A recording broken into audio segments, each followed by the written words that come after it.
Okay, back to the phones. Let's go to Bill, who's calling from the gem state of Idaho. Bill, are you on the line? Bless you, Commander. Excellent as usual. Absolutely. Thank you. Absolutely admire your efforts for the Republic. You're always Thank you very much. I can't begin to thank your whole entire team, and I know that you work with nothing but the best, obviously. But it would seem to me that if we didn't have those ladies that could identify the Irvings of the world, we would be in so much worse shape than we are. But I think our Lord has finally brought the appropriate resources together at these end times. Tuesday, February 8th of 2011, if El Cieda is having the effect that it is having on second and third world and all the Dumbo evangelifish. Right. Well, I think we saw the dictator in Tunisia run off to Saudi Arabia with trying to grab as much money as he could. Now Mubarak trying to grab as much of his $70 billion as he can. And I think, eventually it's going to be the Saudis are going to be getting out of there with their suitcases full of money, heading to their estates in France and Spain and England and Palm Springs. And always makes it through Frankfurt, right on over to GCHQ, huh?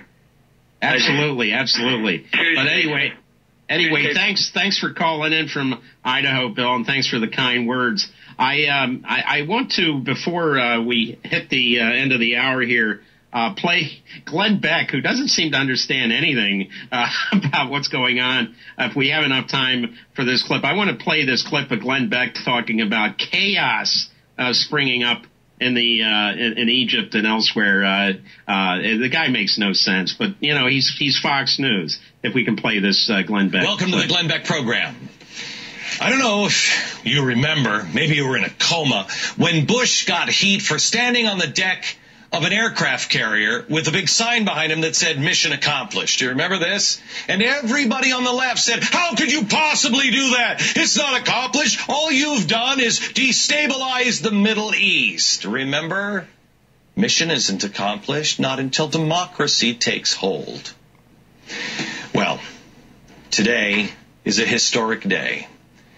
They're claiming, the press and the left, that democracy is happening. I found it so ironic as I was watching the press coverage today that standing behind one of the reporters had this sign in the square behind him. Mission accomplished. No. Chaos has begun.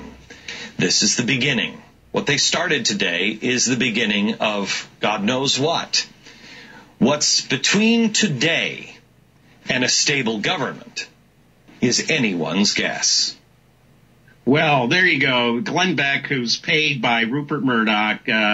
These individuals are now worried. Their nice little world is collapsing around them. People are waking up and discovering the truth. We need to ensure that Fox News goes the way of the pet rock and the hula hoop, that it was a passing fad and that people will just turn them off. Don't pay them any attention. Do not give any business to their advertisers. If your cable company carries them, switch off your cable. Get your news from the internet. That's how we're going to hurt these people. Their world is coming to an end, and they know it, and they're lashing out like Beck did with that ridiculous comment. He made no sense whatsoever, but nobody at Fox News does. Anyway, that will do it for this week, and thanks for joining us, and we'll be back with you this time next week from Washington, D.C. This is Wayne Madsen with the Wayne Madsen Report, the Saturday Roundup.